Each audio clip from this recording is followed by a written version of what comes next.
kind of thrive into coaching, mentoring. I was able to have people that wanted to work under my leadership, which made me realize that I had a way of doing things well and people were responding to it well. And over time, I found that I was as passionate about coaching and mentoring cooks and chefs that I was about cooking a great meal. Everybody, welcome back to Living the Next Chapter, the author podcast, where we get to meet amazing authors from around the world. We're going to jump into the kitchen today. We're going to share some recipes on how we can help with our growth, our teams, our mental health, and helping us as creative people who serve in tourism, hospitality. You're going to meet an amazing chef who not only can plate a beautiful meal for you, but also can help you as far as your learnings and how you grow in your role. I'm excited to have Chef Franck here on the show. Excited to have him on the podcast. Welcome, Chef. Nice to have you on the podcast. Thank you. Thanks for having me. Very excited for this conversation, Dave. Excellent. Tell everybody where you are in this big world of ours. I am I'm a child of everywhere in the world, but was born in France and currently based out of Connecticut, the United States. Wow. How long were you in France before you came to America? Oh my goodness. I've been in France my entire childhood, but I started traveling when I was 18 and I went everywhere in the world. I came back in France at some point and I left again. So I would not know how many years I've been in France, but I left when I was 19. Okay. Yeah. For a journey into the kitchen, what was that for you? Did you have somebody in your life that was that loved to cook, that loved to create great meals? What was your spark or your interest to go down this path?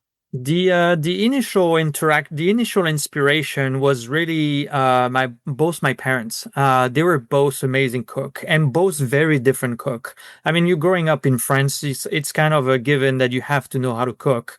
And my mom was really more about the comfort food, the family meal, nothing to impress. Just like I say.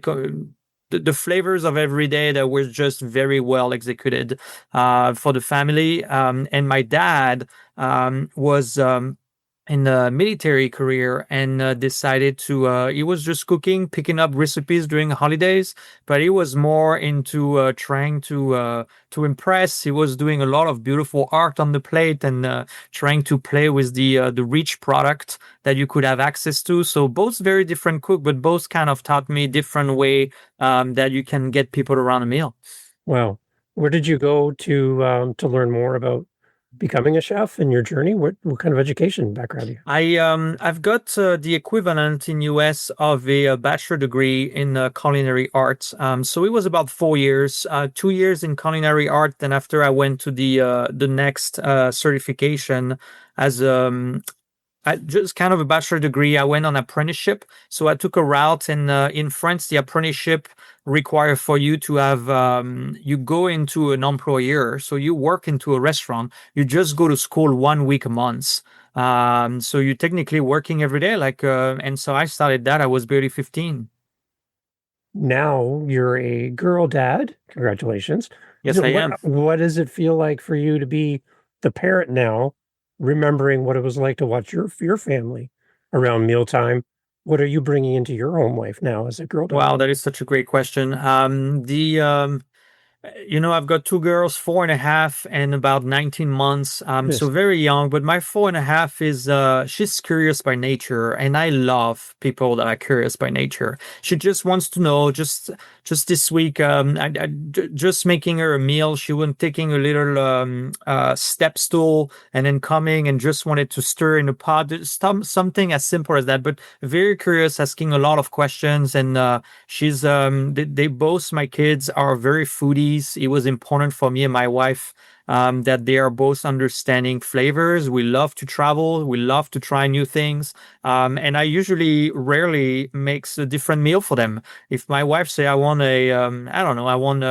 ramen noodles, I'm going to make ramen for the whole family. And I'm not necessarily kind of diverging for the kids to make something. Unless they don't like it, we always kind of trying to push them to try at least. And if they don't like it, sure, we can be flexible. But it is something that I've been really enjoying myself to do. Yeah. Excellent. I like that connection with your family and the kids. Again, it was meaningful for you growing up to have that from your parents, and it's nice that you can now turn that around and be the dad now to do that and demonstrate That's that. the idea, yeah. Does your wife love to cook as well? My wife, she enjoyed cooking. Granted, when we've met, she was not at all anything close to knowledge when it comes to cook. But she's learned a lot. Becoming a mother probably has made her a little bit better at cooking. And yeah, but I'm usually going to be the one cooking when we have to make a meal. It became very very organic in that way. Nice. That's nice. So you've been in the kitchen at home and at work for a long, long time. And in that environment, not only are you plating amazing meals for people, there's a whole world behind the scenes that we don't get to see as we sit in the restaurant enjoying great meals. Very There's true. another whole world behind the wall, right? Can you Yes, kind of there. take us behind the scenes a little bit? It's noisy back there, it's activity, it's busy, but you're kind of like the captain, I guess, of that behind the scenes environment. Is that true as Yeah, chef? yeah, I think it's a good way to put it. I think the behind the scene of cooking, what you have to accept early on into that industry, especially in the kitchen, is you're gonna be working when everyone else is having fun. You're going to be working on the holidays. You're going to be working on weekends. You're going to be working on the Saturday nights. Like in your 20s, when you are expected, any normal child would expect to just kind of, go through life and having what we would call the general path in order to get into to your life. You go to nightclub, you go to restaurant, you hang out, you chill, you just go to party. When you choose this industry, you're going to have to give up a lot of that because now you chose to actually be of service for the people that are having fun. So it is a transition to go through, especially at a young age when you have to accept that this is the path chosen.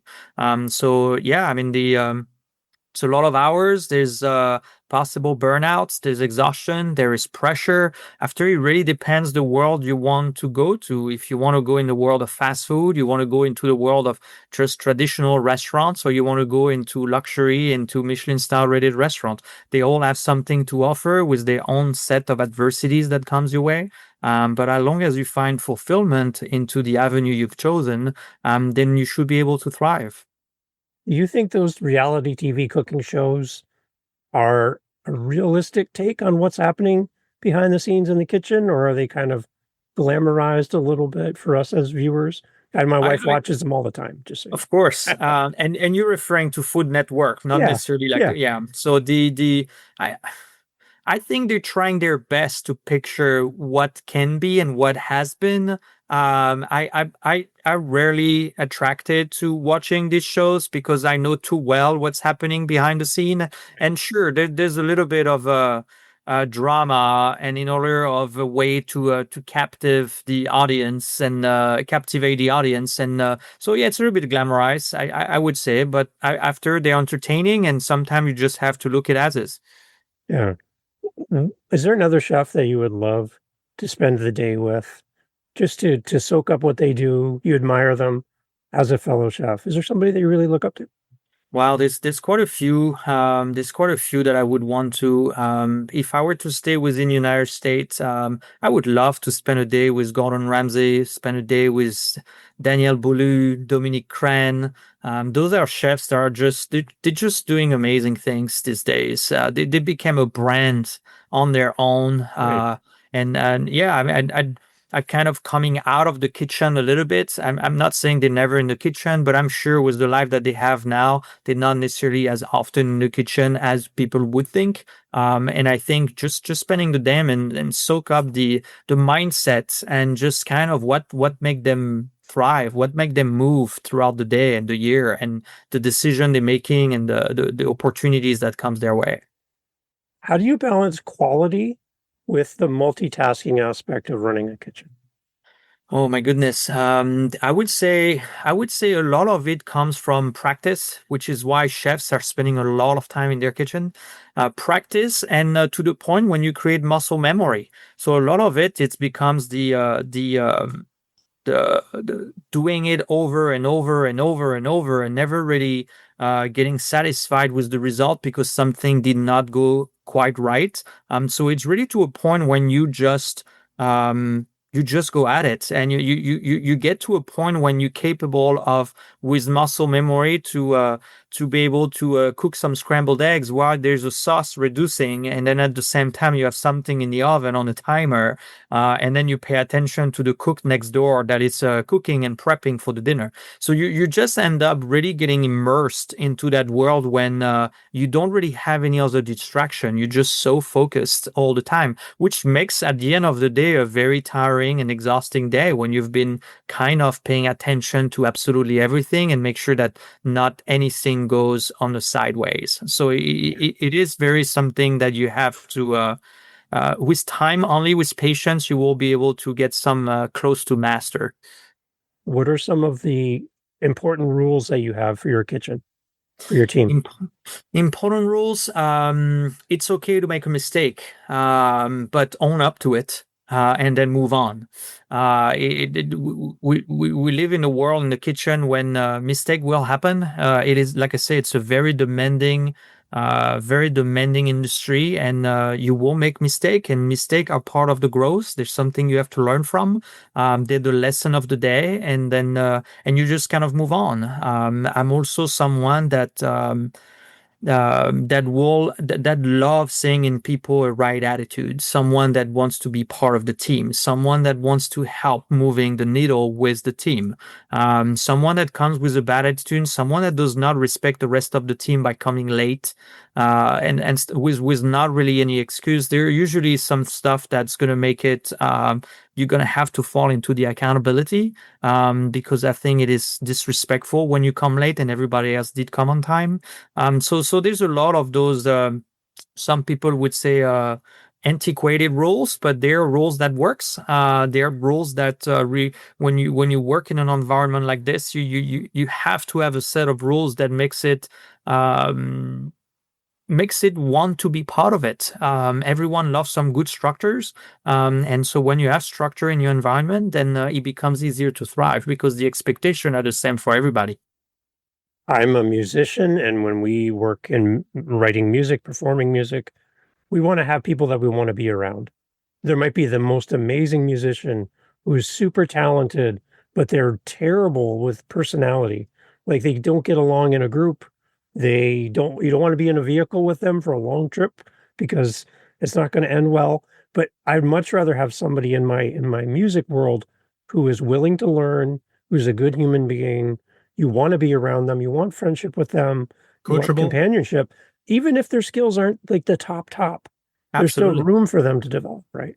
Yeah, I could not agree more. Someone that is coachable, someone that has the right attitude. It changes, it makes the environment takes a little bit more time to reach where you want it to be because you have to kind of show patience for the people that have yet to have the skills. But ultimately, you are creating a world where everyone can thrive, everyone has an opinion, everyone can speak up, everyone feels part of the mechanism that is to move forward.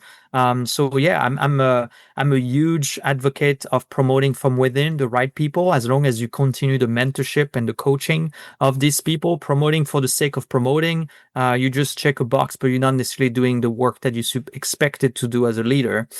So I strongly believe and totally agree with what you say.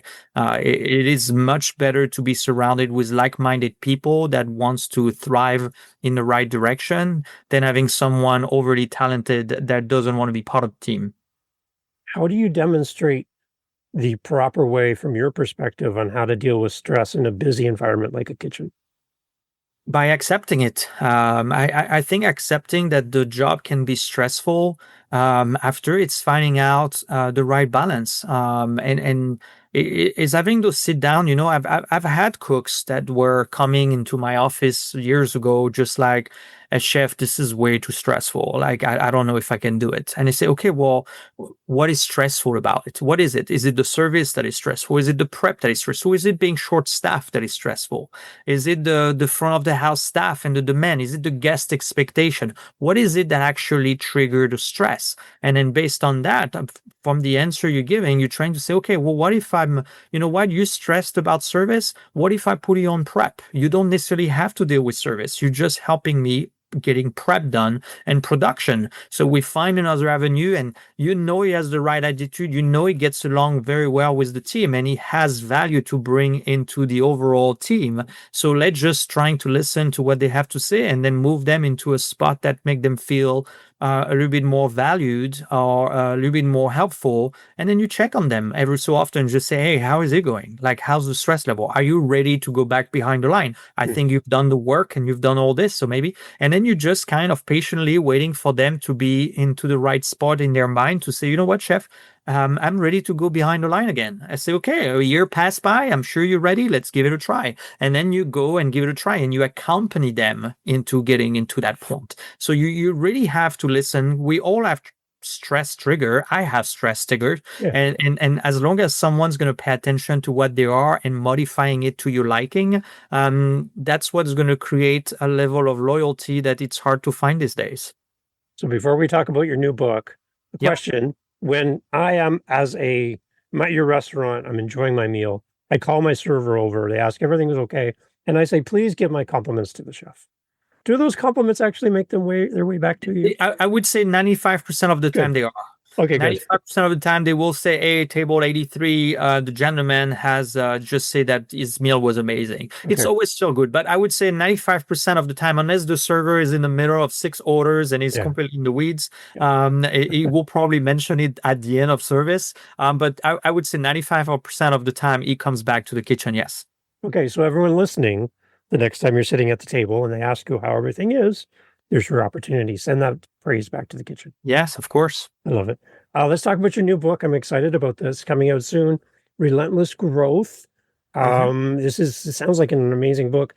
You're cultivating a chef's mindset, which is, I've never heard those two words put together, which I want to talk about a little bit more. Yep. And this professional fulfillment side for your book. Again, tell everybody, Chef, when does your book come out?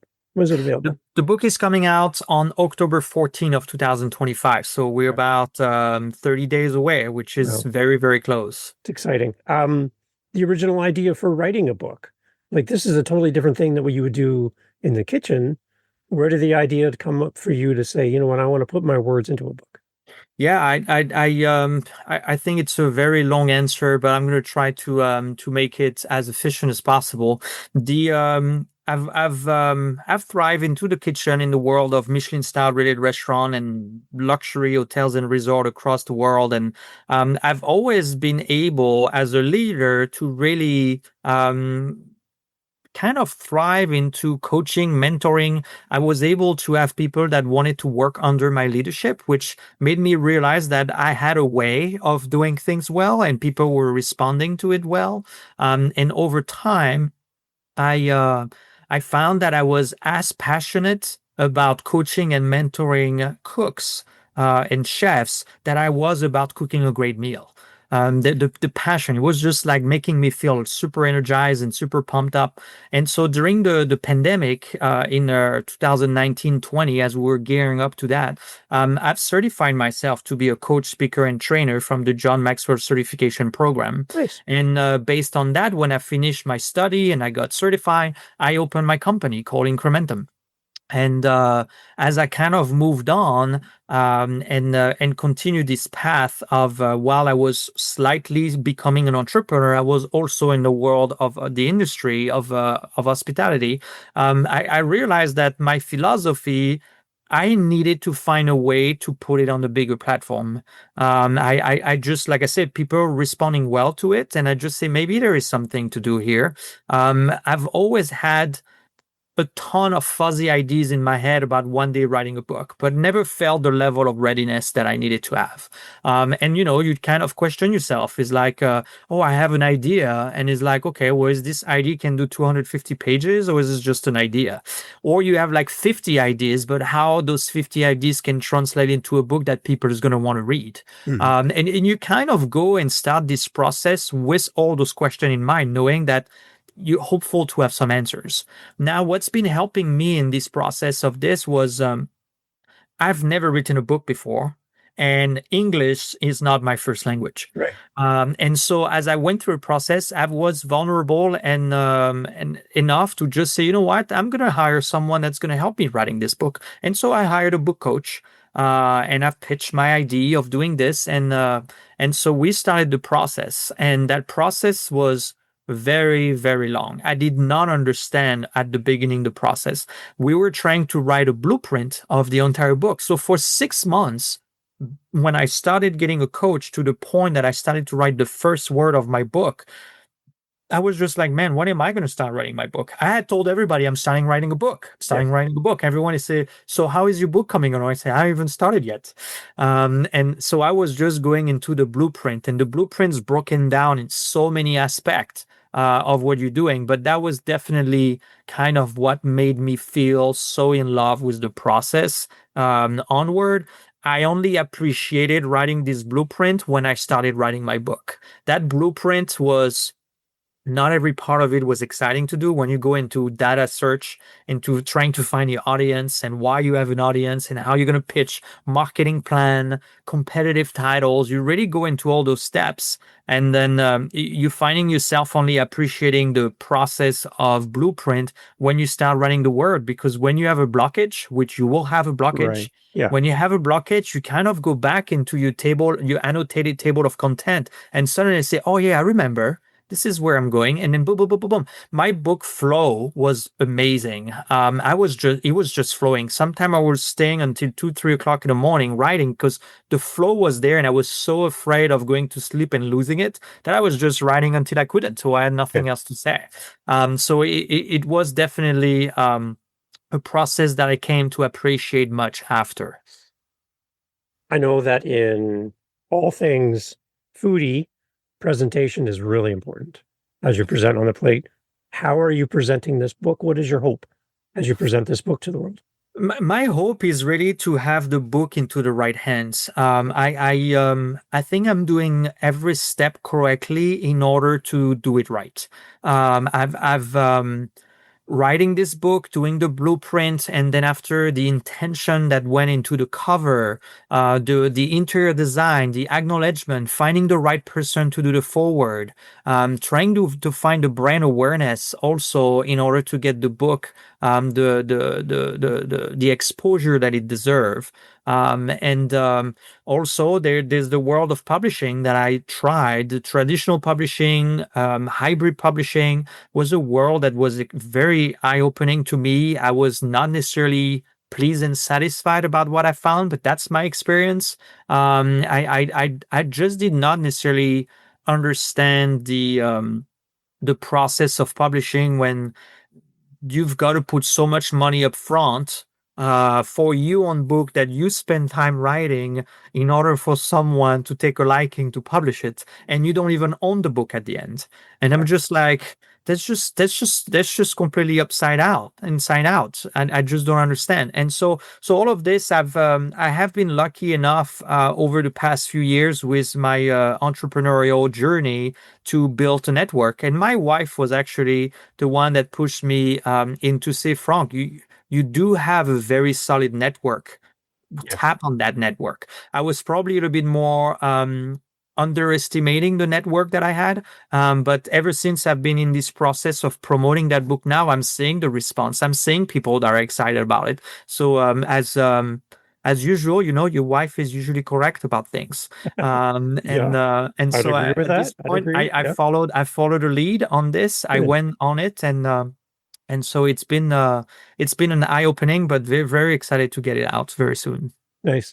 Who do you think is your ideal reader? Who did you have in mind when you wrote the book?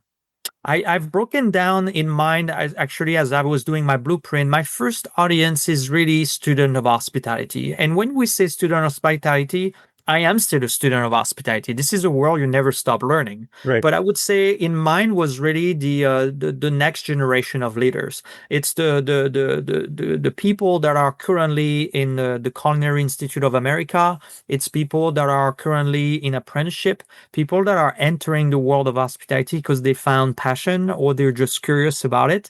And so that would be the one that I have in mind, how to develop the right mindset in order to thrive in this very demanding industry. And then you kind of go also, if you are just an hourly employee that's being given a chance and an opportunity to become a manager tomorrow, what is it that you need to learn, or what is it that you need to be ready for as you entering this world of leadership? And then I would say, if you're also someone that's been in the industry for some time, as a director role, been an exec chef, been a general manager of restaurant or director level that has been in industry for some time, but just go through the motion, just clock in, clock out, come to work, and not necessarily find any joy and fulfillment. Hopefully, this book will be able to translate that you have a lot of value to give as someone that has been in industry for so long. You just need to find the avenue that you find, I would say, fulfilling enough and attractive enough for you to want to be part of it. Would you have done anything different as a chef early days for you? Had somebody handed you this book when you first started? I like to think I did. I really wrote this book in a way that I would want to read it. Like I would have wanted to read it back then. So I'm very hopeful that the lessons that I've learned in my 25 plus year career in the industry can help someone to just being able to translate what you're about to enter and what journey you're about to take on. So I'm very hopeful that the messaging, the relatability of the stories, and how I illustrate my points are going to be approachable enough for you to take it in, think about yourself. There's a lot of questioning in the book, or question you need to ask yourself in order to move to the next step. So yeah, I think it would have changed in some ways my path, because a lot of chef book these days, I read a lot of self-help book and chef biographies, and a lot of chef books are 9 times out of 10, they're going to be a memoir.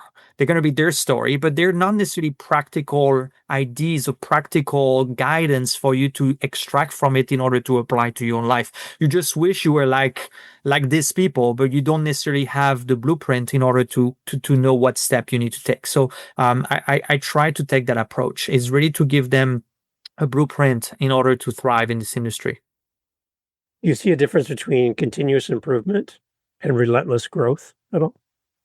I think they're both part of the, I would say, side of the same coin. They're Yeah. they're just really going with it. I think falling in love with process is what's going to bring you to relentless growth. Is really just appreciating the fact that you are progressing, and finding satisfaction in progress, and that sometimes when you're trying to rush things or you're taking a shortcut, there's a lesson in that. There is something to appreciate in that. When you make a big major mistake, or you have a huge setback, that is also part of the process, and you have to learn to appreciate and learn from that process so you can continue to move forward. How do you balance being a leader who is seen as the person with the answer compared to being a person you've already mentioned that you like to continue learning? Like, I would see you as the chef in the kitchen going, "That's the ultimate. I want to get to where you are, Chef Franck." But you're still admitting that you're still learning in the process. So how do you balance the humility of learning, but also the leadership of being the go-to person in the kitchen? Yeah, I think it's a great question. Is I've only learned that later in life, and I wish I had learned that before. You know, as a chef, if a chef tells you that doesn't have pride and ego, is probably lying. Every chef, regardless of the level of ego and pride that might be low, usually it's a very proud position. And when you work into the world of the kitchen, you're really being looked up to. You're going to be respected by your peers if you know better. Or if you've done that before, or if you know the recipe that nobody else knows, you kind of always being in this movement when people is going to put you on a pedestal because you know more. And so it's up to you to have that knowledge. So to answer your question is, I've only learned that later in my career, but I realized that my humility and my vulnerability actually was an obstacle to my growth because I have been conditioned that I knew better. Therefore, I was not necessarily seeking out the knowledge. And so it's like when you come into a kitchen, you don't know what you're going to find. But if you have a certain level of skills, if you know how to do well in pastries, in garde-manger, in a grill station, saute station, then you kind of already thinking that you know how to do things. Therefore, you're not necessarily going to seek out the opportunity. You're not going to seek out the challenge. You're not going to seek out to push the boundaries. You're just going to be working through it and appreciating that you're the best in the kitchen. But if you come with vulnerability and with humility into the fact that you're still a student of hospitality, you will realize that the response you have from your team, they will be a lot more willing to provide you what you're looking for. And at the end of the day, I've been learning a lot from traveling in other countries. I've learned a lot from my chefs that were working for me because they have their own experience of what they learned before they got to my kitchen. And so you just kind of and say, "Oh man, I didn't know you know how to do that." And you say, "I'd like to learn how to do this." And you say, "What do you mean, chef?" And you say, "Well, I didn't know how to do it." And you say, "Can we spend some time after service so you can show me how to do it?" And Mm, when you start to do this, now it's not the fact that everyone think they're the chef. It's suddenly the chef is not as high as everybody else. The right. chef is like among everybody. And then you are definitely transforming an entire environment. And now you're building a healthy culture. Mm. And that's what we're going to get through the book. We're going to get a feeling of how to build that for our team, right? That's the idea. I Mm, like to think that, I mean, I've been in so many kitchen, especially now since I've been entrepreneur, and I'm still finding to this day chefs that are just thinking that they're the chef of this hotel, therefore they just think, yeah. and it's like, and I said, okay, well, I mean, but look at the reviews from your guests. Look at your team. You have shortage of staff all the time. Look at your culture is very unhealthy. So nothing right now that I'm seeing and observing tells me that story. So I'm interested into why you think this is the story. So I like to think that it starts with each and every one of us inside. And so my book is really written for you to do the work for yourself in order for you to be in that environment. Okay. All right.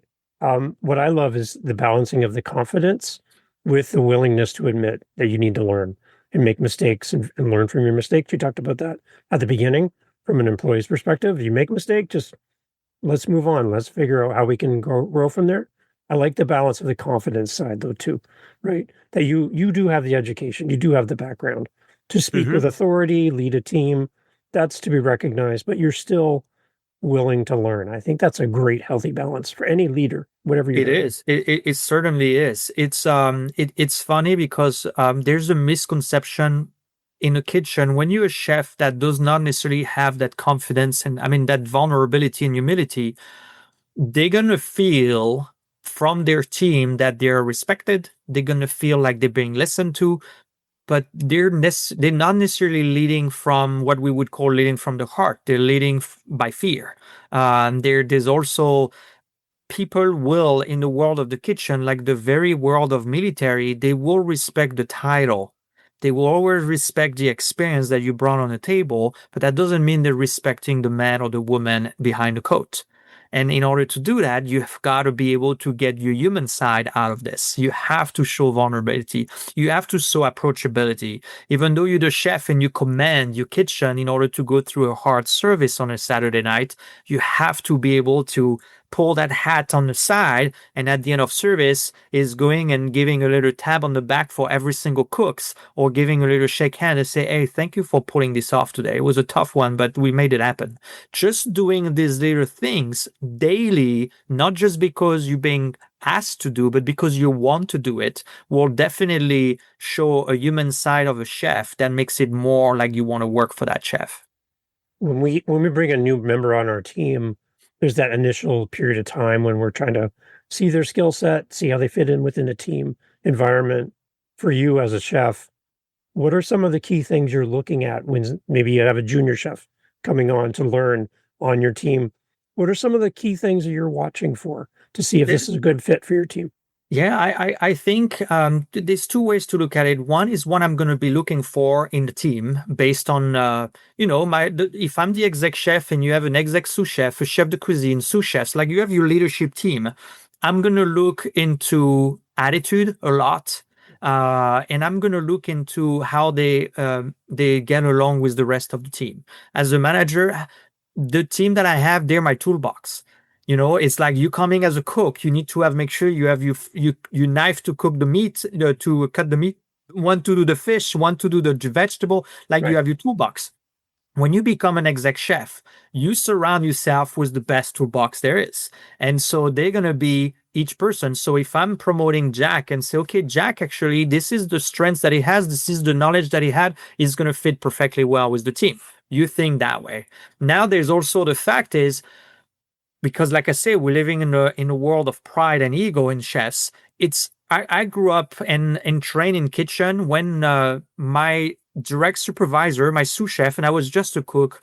I didn't feel like he knew more than me as knowledge. It was hard for me to respect the person or the cook because he was telling you, I need you to do this, I need you to do that, and you need to do this. And we just say, you don't even know how to do it yourself. It's like Right. it became hard. And maybe that's my path. And maybe that was my young me, arrogant as I could have been, that was looking at it. But I also know that usually you're going to respect the craftsman. You're going to respect the person that's going to be able to do things and teach you something. If you don't feel like you're learning from your direct supervisor, it's very hard to continue to do that. So, like I say, I'm going to look at it from a perspective of how can I add this person in my toolbox to make it the best it can be.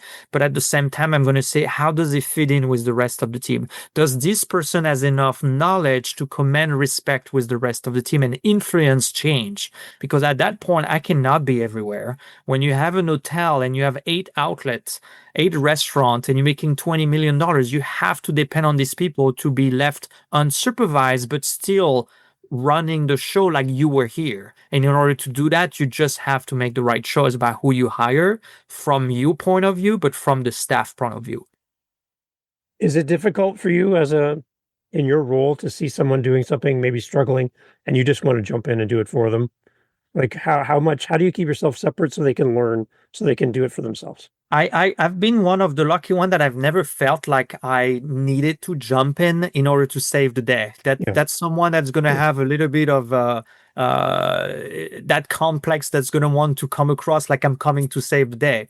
I've seen chefs that, for example, that I was training, like a chef de cuisine. I give him a chance, and usually, especially in American kitchen, you on the other side of the pass, which means you in the restaurant, oftentimes, or you're not necessarily cooking. In France, the chef will be in the kitchen behind the line and on the pass expoing at the same time. But in the United States, I've seen some chefs suddenly they're getting overwhelmed. There's a lot of tickets. It's it's rush of service. They think and they adopt the move and say, okay, I'm going to jump around the line and I'm going Right. to start cooking. And what does it do when you observe it and you have the experience to know better? You just see that cooks, he moves so fast. The chef, he moves so fast and he's starting to cook the scallops and the lobster. And then he's doing this and this. But in the meantime, the entire expo line is going down. The entire team is not receiving any commands. So half of them are just watching and say, okay, well, what do you need me to do next? Right. And suddenly the chef is just looking like this. He's just focusing so much. And because he's moving so fast and trying to help, he has a feeling that he's making an impact. The only Yeah. impact that he does is he's going even deeper and deeper. So usually what I do is like, and I say, okay, I'm going to let you go down during this service. I'm going to take over the expo, bring back the line on track. And then after you come back, and I'm going to teach you that lesson then. And I'm going to say, you see what just happened was not the right call. You need to be able as a chef to get back your team on track without touching a knife and without cooking Mm, behind the line. That's right. going to be the secret of you becoming the chef you want to be. If you're capable of doing this, it means that the team respects you enough to know that your command and the authority that you have is what needs to go by. And it takes a lot of time. Unfortunately, I've seen so many times when you become a chef, for whatever reason, you're expected to already know how to expo. Right. And the thing is, nobody really teach you how to expo. I've never been taught how to expo. I've never seen chefs saying like, okay, this is the way you're gonna expo. You're not being taught, but when you become a chef, you're suddenly an expediter, and you need to know how to do it. So I've saw opportunities throughout my career. Anytime I had a chef and I say, okay, you're gonna be trained on expo, I say, well, I know how to expo, and I say, I understand you know how to expo, but this team is responding to a certain way of expediting. Therefore, I'm gonna teach you that way. After, you can adopt whatever you want the day you are your own chef. But right now, this is the way it works for this team. I don't want to, you have people putting the tickets on the board from left to right. There's some that's going from right to left. There's some that's going to cross with a cross, some that's just going to put it on the spike. Like, there's so many different ways Yeah. because nobody is taught how to do it. And I'm not saying that there is one way to do it, but there is a way the team is responding to, and you want to keep it consistent across of whoever is the chef behind the line. Right. I love the picture too of the right chef in the right spot with the right tools become a tool member, like a tool for you and your team to operate properly. Put that person in the wrong spot with the wrong tools, they won't be effective. Right. No, and they could be an amazing chef that Yeah. has done all the right thing until then. They're just not in the right spot. It's important to know that the chef you're going to bring on board, not only you're going to teach them to become the best version they can be for your team. This is almost like a selfish move. You want to make sure this chef is doing exactly what you want when you wanted by setting expectation and having a clear direction. But you also want to spare time with that person to just say, what is it that you want to work on? Is professional and personal development. What is that you want to work on? What is it that you wish you knew? And then say, you know what, chef, I wish I knew how to work fine dining. And I say, okay, so let's make it a goal for this year. And they say, we have an outlet fine dining. What do you think if one time a week on night service that you go into that restaurant to learn? And I say, oh, can I do that? I say, yeah, why not? In the meantime, when you're spending this time developing that person and giving him that opportunity, the other 4 days they are on shift, they will do whatever you ask, however you want it, and they're going to be so committed because now you've invested time, energy, and confidence into their ability to grow. Therefore, they're just going to give it to you without you even asking. That's Right. just the right attitude. Yeah. That person that feel like they owe you for something, even though all you give them is an opportunity to work for you. That's the only thing you gave them. And Amazing. knowledge. Chef Franck, where do we go to find out more about the book, the launch of the book? You talked about speaking. There's a bunch of different things potentially for you in the future as well around the book. Where do Mhm. we go to connect with you after the interview today? You can find me on LinkedIn. You can find me on Instagram, but I think the best way to find me will be on cheffranck.com. It's my website. You'll find my company Incrementum as well, and every service we have to offer, and you'll find everything about the book. I've also launched about 6 weeks ago a newsletter that has been getting some traction. So you can find me. You can sign up on my website, or you can sign up on LinkedIn to my newsletter called Frankly Speaking. Yeah, that's all the places you can find me. Now, I have to ask, being a dad with girls, Yeah. have you watched Ratatouille with the girls so they could see this cooking movie? I know there's a rat in the kitchen, which is not a good Of idea, course. but have they seen the movie with dad? Have you watched that with them at all? Yes, I mean, my 4.5 definitely. My 19 months No, doesn't yet no. understand anything, but she does get entertained. But my 4.5, yes, we watched it. We just bought little Ratatouille. There's something called a Tony box when you put your little character on the box and it tells a story. And we just bought it. So yeah, she definitely know who that is. She understands it. She also knows dad is a chef, and Every once in a while, she just say, when I get bigger, I'll be a chef like daddy. So it's those kind of things that make it all worth it. There you go. And at no point have you ever had a rat underneath your chef's hat directing you as you At cook, no correct? point, no, I've No, used my hand and my just experience to be able to cook well. good. Excellent. I really appreciate you taking time to be here with us, Of Chef Franck, course. and just hearing about your book. There's so much in here for you as a listener.